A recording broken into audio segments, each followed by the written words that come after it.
بسم اللہ الرحمن الرحیم. السلام علیکم جی. آپ دیکھ رہے ہیں میرا یوٹیوب چینل. میں عرفان جیلانی ہوں اور میں ویسے تو آج بات کرنا چاہ رہا تھا دو ٹاپکس پہ. ایک حریم شاہ والا جو ایشو ابھی ہوا تھا اس پر بات کرنا چاہ رہا تھا, اور دوسرا ٹاپک جو تھا وہ عثمان مرزا پر میں بات کرنا چاہ رہا تھا. لیکن ابھی اچانک ایک نیوز میں نے دیکھی میڈیا پر, پرویز خٹک صاحب کی نیوز کے حوالے سے, اور پھر مریم نواز شریف کا ایک ٹویٹ میں نے ابھی دیکھا. تو میں نے کہا کہ وہ اس پہ بھی بات ہونی چاہیے, تو آپ لوگوں کے ساتھ تھوڑا شیئر کروں. مریم نواز نے ایک ٹویٹ کیا ہے ابھی, اس میں وہ یہ پرویز خٹک صاحب والے واقعے کو نظر میں رکھتے ہوئے انہوں نے ٹویٹ کیا کہ عمران خان صاحب کی اپنی جماعت وزیر اعظم ہوئے ان کے ساتھ جو سلوک کر رہی ہے, جھوٹے سازشی اور ظالم شخص کا یہی انجام ہوتا ہے. یہی اللہ کا نظام ہے جس پر دنیا چلتی ہے. چند دن کی وزارت عظمیٰ کی خاطر جرائم سے اپنے ہاتھ رنگ لینا اور نشان عبرت بن جانا گھاٹے کا سودا ہے. یہ ابھی صرف شروعات ہے. میں اس بی بی کو کیا اس کو جواب دوں, ان خاتون کو, مطلب جن کی سوچ جو ہے وہ لفافے سے شروع ہوتی ہے اور ٹوکرے پر ختم ہوتی ہے. تو مریم نواز کو اس کا جواب کیا دینا. لیکن یہ پرویز خٹک کی یہ ویڈیو دیکھیں, میں تو ٹی وی دیکھ کر حیران ہو گیا ہوں. ٹکٹ چل رہے ہیں جیسے میں نے پتہ نہیں کیا طوفان کھڑا کیا. گھوم پھر کے سر ہم نے صرف اپنے جو گیس کی پرابلم تھی اس پہ ڈسکشن ہوئی, حماد اظہر کو کویشچن کیا, اور آپ لوگوں نے اتنا بڑا ہنگامہ ڈال دیا. کوئی عمران خان میرا لیڈر ہے, میں اس کے خلاف سوچ بھی نہیں سکتا, میں ان کے ساتھ ہوں.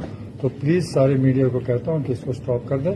میں اگر باہر گیا, میں اسموکنگ کرتا ہوں, تو میں ہر میٹنگ میں باہر جاتا ہوں. پارلیمانی پارٹی کی میٹنگ میں جو باتیں ہوئی, جو پرائم منسٹر نے بھی کہا, آپ سے مخاطب ہو کر کہا, سر وہ تو ریکارڈ کا حصہ ہے. سر کیا کہا, اپوزیشن کو حکومت کی دعوت دے دیتے ہیں. آپ سے یہ منسوخ بالکل پرائم منسٹر نے مجھے ایسی بات کوئی نہیں کی. ہمارا مقصد صوبے میں گیس کی پرابلم ہے, اس کی ڈسکشن ہوئی, اس کی بات ہوئی, اس کا جواب میرا ختم ہو گیا. تو آپ کا کوشچن کیا تھا سر؟ میرا کوشچن یہ تھا کہ ہمارا جو گیس کی اسکیمیں جو چل رہی ہیں یا اپروڈ ہے وہ چلنی چاہیے, کیونکہ ہمارا فرسٹ رائٹ بنتا ہے گیس کا, تو ہمارے گیس نہ روکا جائے. صرف اتنی سی بات. آپ نے یہ کہا کہ میں ووٹ نہیں دوں گا. میں نے ایسی کوئی بات نہیں کی. دیکھو, ہماری اندرونی باتیں, ہماری ایک پارٹی ہے, پارٹی میں باتیں ہوتی ہیں. ہم نے کوئی سخت بات نہیں کی. ہم نے ریکویسٹ کی ہے کہ یہ جو گیس کا ہمارے مسئلے ہے, گیس کی اسکیمیں, اس کو چلنی چاہیے. دلیری سے بھائی کچھ بھی ہے, تھوڑی دیر کے لیے پرویز خٹک صاحب نے جو ہے وہ پوری نون لیگ کو, تمام پٹواریوں کو تھوڑی دیر کے لیے خوش کر دیا. تو اچھا ہوا, جذبات میں آپ نے دیکھا مریم نواز نے ٹویٹ کر دیا, یہ ہو گیا وہ ہو گیا. لیکن مریم نواز کو کیا پتا کہ جو آدمی سگریٹ پیتا ہے وہ, مطلب پرویز خٹک صاحب کا دکھ جو ہے نا, وہ کوئی سگریٹ پینے والے کو ہی پتا ہے کہ بندہ کیسے کیوں باہر نکل کے آتا ہے سگریٹ کی طلب کی وجہ سے. تو بہرحال جو سگریٹ پیتے ہیں وہ زیادہ بہتر طریقے سے جو ہے پرویز خٹک صاحب کا درد محسوس کر سکیں گے. تو خیر, اللہ تعالیٰ ان کا ہر جگہ منہ کالا کرتا ہے. تو میں ان کو جو ہے نا انشاءاللہ تعالیٰ اللہ تعالیٰ ہر جگہ رسوا اور ذلیل کرے گا نون لیگ کو. اب میں بات کرتا ہوں حریم شاہ کی. حریم شاہ نے یہ جو آپ نے دیکھا کہ منی لانڈرنگ کا پہلے خود ایکسیپٹ کیا, اور اس نے پھر بعد میں یہ دوسری ویڈیو میں یہ کہا کہ جی مجھے تو پتہ ہی نہیں ہے کہ منی لانڈرنگ ہوتی کیا ہے. ذرا حریم شاہ کی بھی ذرا ویڈیو دیکھ لیں ذرا. السلام علیکم گائز.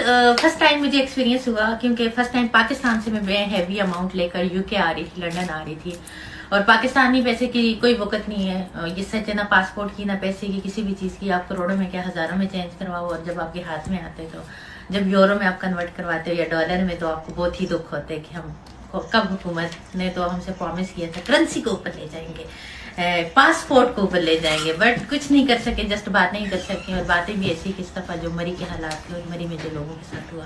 UK میں اتنی ٹھنڈ ہے اور اتنی وہ ہے, لیکن یہاں پہ تو کبھی سردی سے کوئی نہیں مرا, لیکن مری میں تھوڑی سی بارش اور وہ برف ہوئی اور لوگوں نے کی موت واقعی. اللہ تعالیٰ ان سب کو جنت میں آنا مقام عطا فرمائے. تو ہاں, کہنا میں یہ چاہ رہی تھی کہ اماؤنٹ لاتے وقت تھوڑا خیال رکھیے گا, کیونکہ آپ کو پکڑ لیتے ہیں. مجھے تو کسی نے کچھ نہیں کہا, آپ کو پتہ ہے, اور کہہ بھی نہیں سکتے.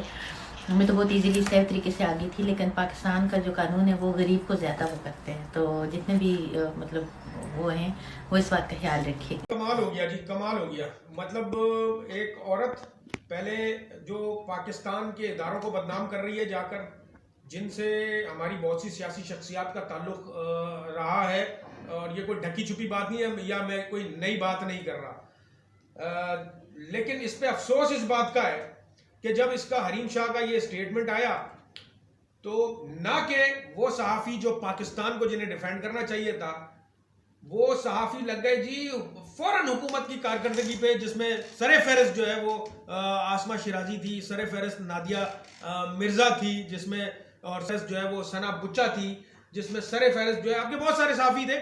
تو کمال بات یہ ہے، اور بلکہ نادیہ مرزا نے تو ایک ٹویٹ کیا کہ یہ جی کس کے منہ پر تماچا ہے.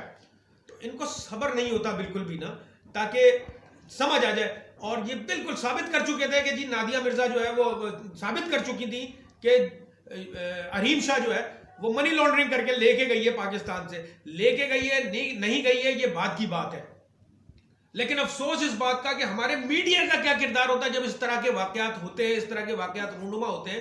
انہیں مطلب میڈیا تو وہ ستون ہے جس کو اسٹیٹ کی سپورٹ کرنی چاہیے، اسٹیٹ کی مدد کرنی چاہیے، ایسی رپورٹنگ کرنی چاہیے، نہ کہ آپ کوئی پتہ نہیں اپوزیشن بنے ہوئے حکومت کے کہ تمام جتنے اینکرز ہیں. اب میں کیا کہوں، لفافہ کہتے ہیں تو برا لگ جاتا ہے، اب ٹوکری کہتے ہیں آج کل تو بھی برا لگ جاتا ہے اینکرز کو. تو ان کا کام صرف یہ رہ گیا ہے، لفافوں کا، ان ٹوکریوں کا کام صرف یہی رہ گیا ہے. کیا ہے حقیقت کیا ہے اس کے پیچھے کسی نے نہیں جانا، کسی شخص نے نہیں جانا.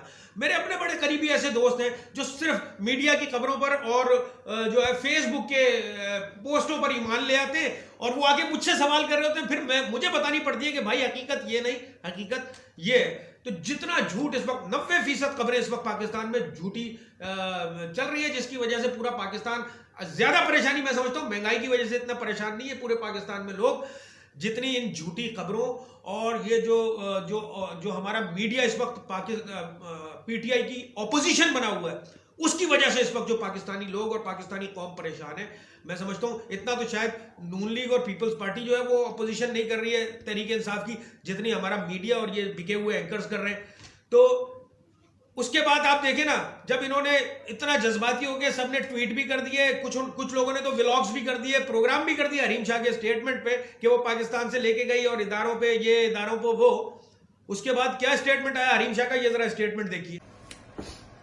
السلام علیکم جی، میں ہوں حریم شاہ اور میرا ایک ویڈیو جو کہ میں نے اپنے ہی انسٹاگرام پہ اپلوڈ کیا تھا اور کچھ میرے جو پرسنل ایپ ہیں، پرائیویٹ ایپ ہیں، ان پہ اپلوڈ کیا تھا اور وہ وائرل ہو گیا اور اس نے ایک نیا رخ اختیار کر لیا اور مجھ پہ ایک ایلیگیشن لگا منی لانڈرنگ. تو میں نے تو نہ کبھی منی لانڈرنگ کی اور نہ مجھے منی لانڈرنگ کے بارے میں اتنی انفارمیشن تھی. وہ جسٹ فن میں، مذاق میں نے ایک ویڈیو بنایا تھا اور وہ میں اپنے بھائی کے آفس میں آئی تھی، کچھ اماؤنٹ وغیرہ پڑی ہوئی تھی تو ان کی پرمیشن سے میں نے وہ ویڈیو بنایا. اور وہ اماؤنٹ بھی کوئی انلیگل نہیں تھی، کوئی ایسا نہیں تھا کہ وہ ڈرتے کہ ویڈیو کیوں بنا رہے ہو. تو وہ مطلب یہ بھی میں ڈکلیئر کرنا چاہتی ہوں کہ جو منی لانڈرنگ کرتے ہیں وہ تو بتا کے نہیں کرتے. اور دوسری بات یہ کہ میں امیگریشن کلیئر کر کے لیگل وے سے آئی ہوں، بالکل آپ چیک کر سکتے ہیں، وہاں پہ کیمرے وغیرہ لگے ہوئے ہیں. تو میں نے کوئی منی لانڈرنگ نہیں کی اور نہ مجھے منی لانڈرنگ کے بارے میں اتنی انفارمیشن ہے. اور یہ سب ایک جھوٹ اور ایک بے بنیاد اور ایک غیر مصدقہ خبر ہے. یہ میں نے ان کو کال کی، یہ میں لنچ پہ آئی تو میں نے کلائنٹ کا پیسہ ڈپازٹ کرنا تھا تو کہتی ہے بھائی میں ایک ویڈیو بنا رہا ہوں فن کے لیے. تو میں نے کہا میری بہن بنا رہا ہوں ویڈیو فن کے لیے، کوئی بڑا ایشو نہیں ہے، یہ ہمارے پاس اس کے پروف ہیں، لیگل منی ہے، لیگل ہم نے ڈپازٹ کی ہے. تو آپ نے دیکھا کہ کس طرح سے پھر انہوں نے معافیا مانگی ہے اور اس نے کہا جی مجھے تو پتہ ہی نہیں ہے کہ منی لانڈرنگ ہوتی کیا ہے. خیر وہ جھوٹ بول رہی ہے. میں شکر گزار ہوں حکومت پاکستان کا، ایف آئی اے نے، میں نے سنا ہے کہ ایف آئی آر لانچ کر دی ہے اس کے خلاف، حریم شاہ کے خلاف منی لانڈرنگ کی. میں کوشش کرتا ہوں کہ وہ ایف آئی آر بھی آپ کے ساتھ شیئر کراؤں تھوڑی دیر میں. تو کہنے کا مقصد یہ ہے کہ اب یہ ان صحافیوں کا کم از کم اس نے منہ کالا کیا کہ جو یہ الزام لگا رہے تھے کہ حکومت، اب یہ تو بعد میں ثابت ہوگا اس نے منی لانڈرنگ کی ہے یا نہیں کی ہے، کیونکہ حکومت کا کام ہے اس کے خلاف کارروائی کرنا. حکومت نے اپنا کام کیا ہے، اس کے خلاف، حریم شاہ کے خلاف ایف آئی آر بنا دی ہے اور اب جو ہوگا آگے وہ عدالتوں میں ہم سب کے سامنے آئے گا جو بھی ہے.